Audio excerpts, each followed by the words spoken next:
Hey everybody, it's Tim Hepworth here with Fly Fishing Bow Outfitters and Thursday Night Live Fly Tying, and I'm here to bring you another quick tie. This one's coming out of Season 6, Episode 4. We'll be tying up the Copper John. Don't forget to like and subscribe to this video. Hit that little bell icon, and that'll let you know next week when we have a couple more flies coming out. We want to thank Western Canada Fly Fishing Guide School for sponsoring this quick tie and bringing it to you guys tonight. I'll be tying out of my Season 6 kit. Looks like this if you got one. You're going to want to grab the package out of there that's got the number 4 on it. It's going to look something like that. If you're not tying out of that kit, that's totally all right. If you're in our individual kits, nothing's going to change. You have all the materials. And if you don't have any of our kits, that's totally fine. Just you can head over to our website and grab the fly recipe, which is listed right there, and you can tie along with us anyways.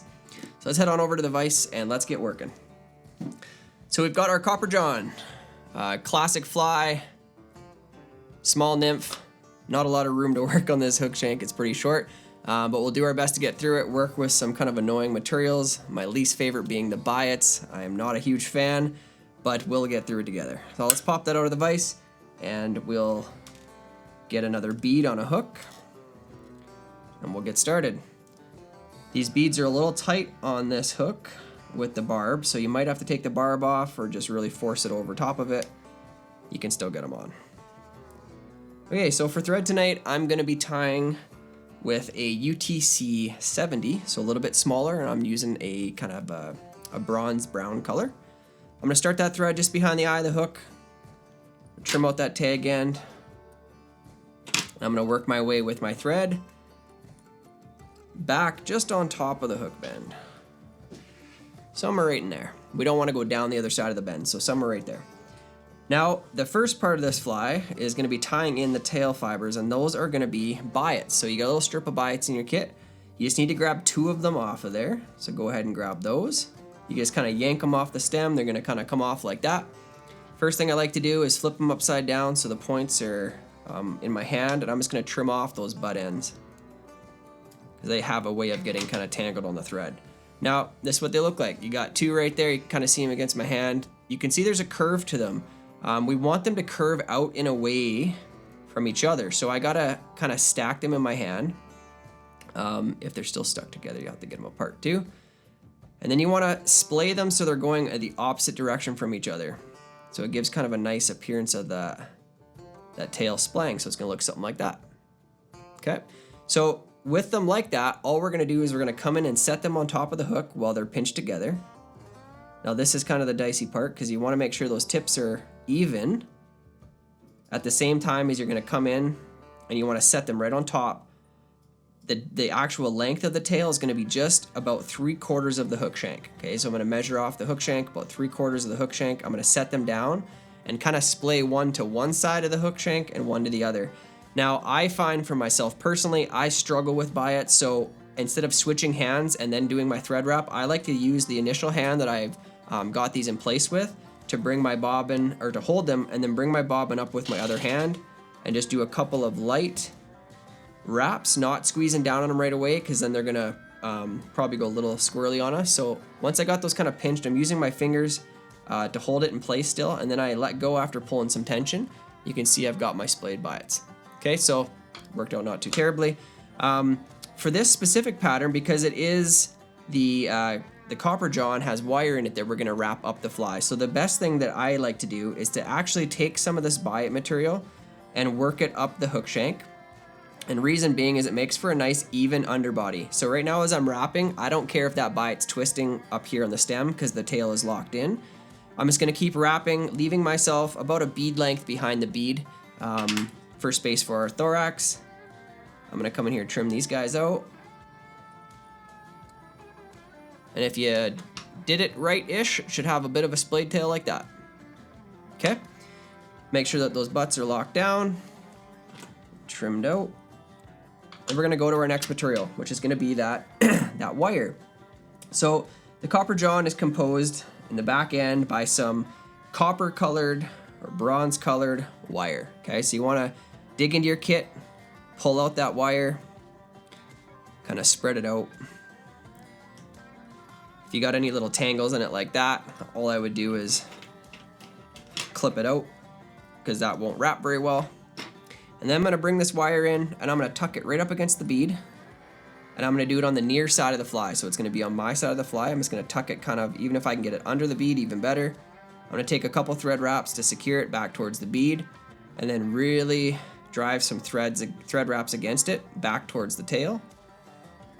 Once I get to the tail, I don't want to over wrap too far down because then I'll move those biots, but I just want to make sure I'm right back to the edge of that bend.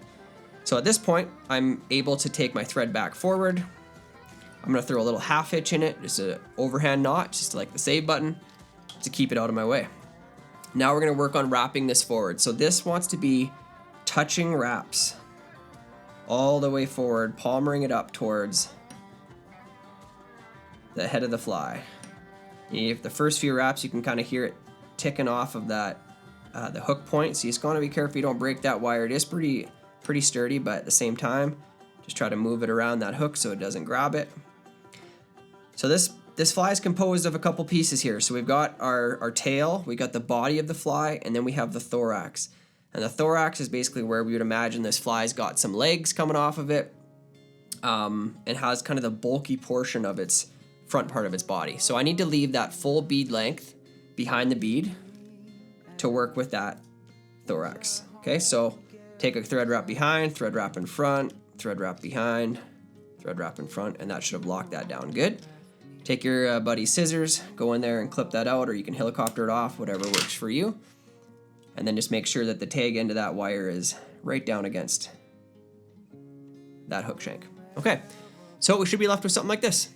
Okay, we've got that wire on, we've got our tail on. Now we're gonna work on the thorax of the fly, and this is gonna happen in quite a few steps. So in your kit, you've got some flash, okay? You got some crystal flash. So I want you to grab 2 pieces of crystal flash, just match up the tips. The overall length right now doesn't really matter because they can be super long or not. We're gonna just use a piece of them. But it's important that everything goes in its proper order. So we're gonna start here with the crystal flash. I'm just gonna even off those tips. I'm gonna tie this in right behind the bead. Just gonna cord up my thread. I can pull those tag ends down and in. And I'm gonna work that right back up just on top of that lead wire a little bit. Or sorry, the copper wire. So I'm just creating that position for the thorax. So that's number 1. That's gonna be the flashback portion of this. Now I'm gonna go over to our version of scudback, flashback.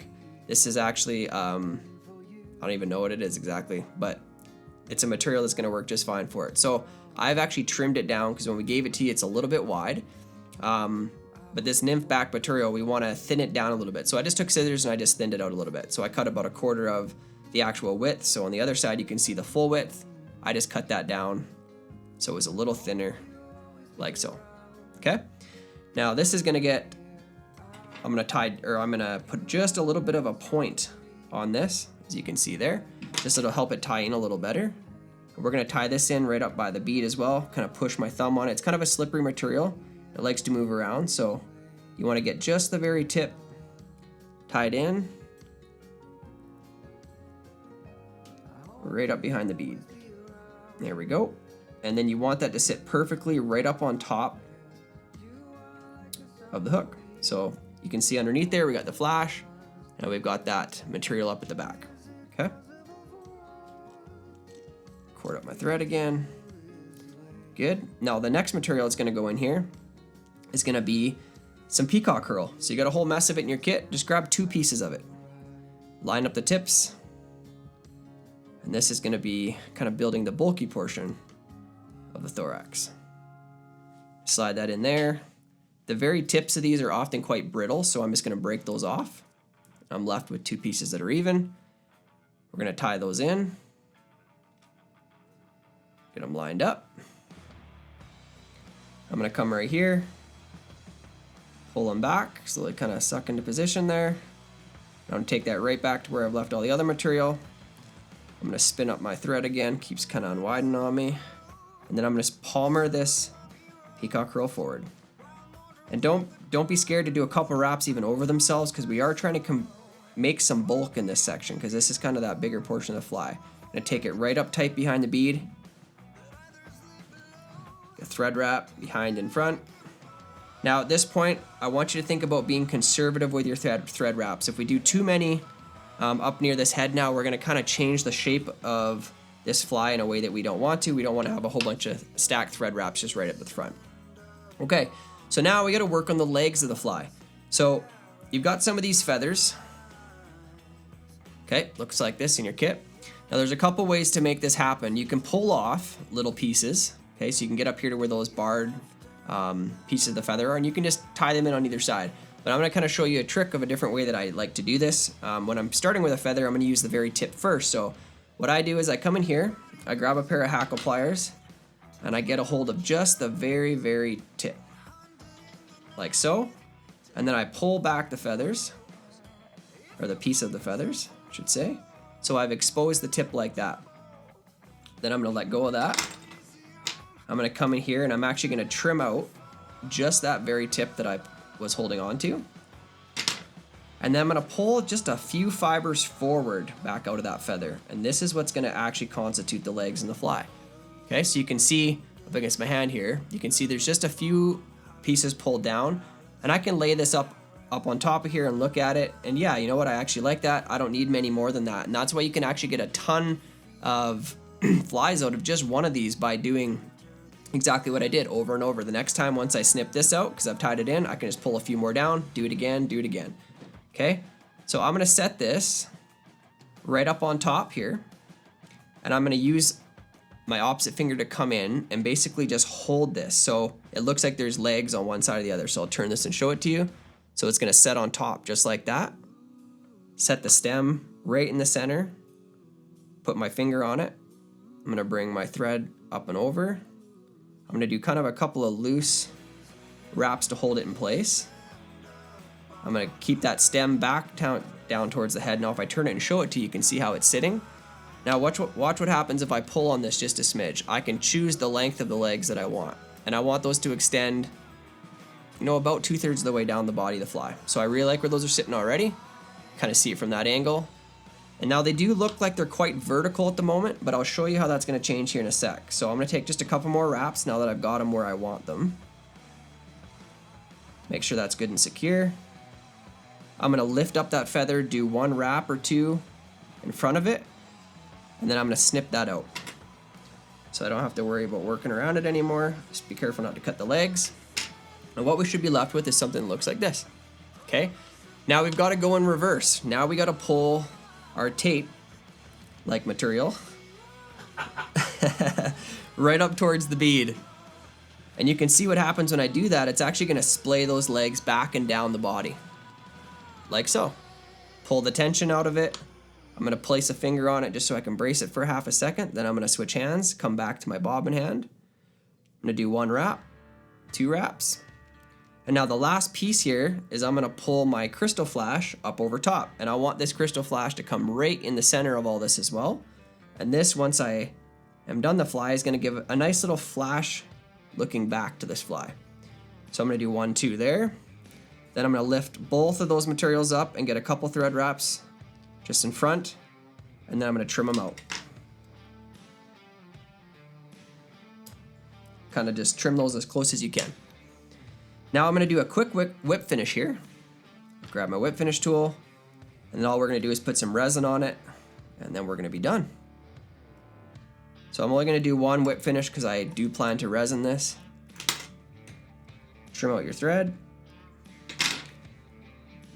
You should be left with something that looks like this. Get that one little, there we go. Okay.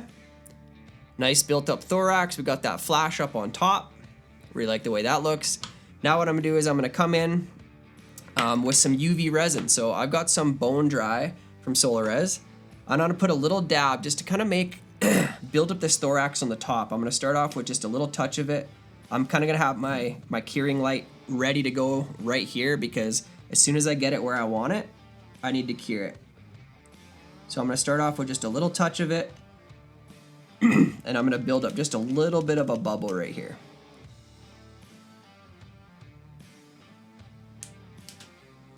And cure it.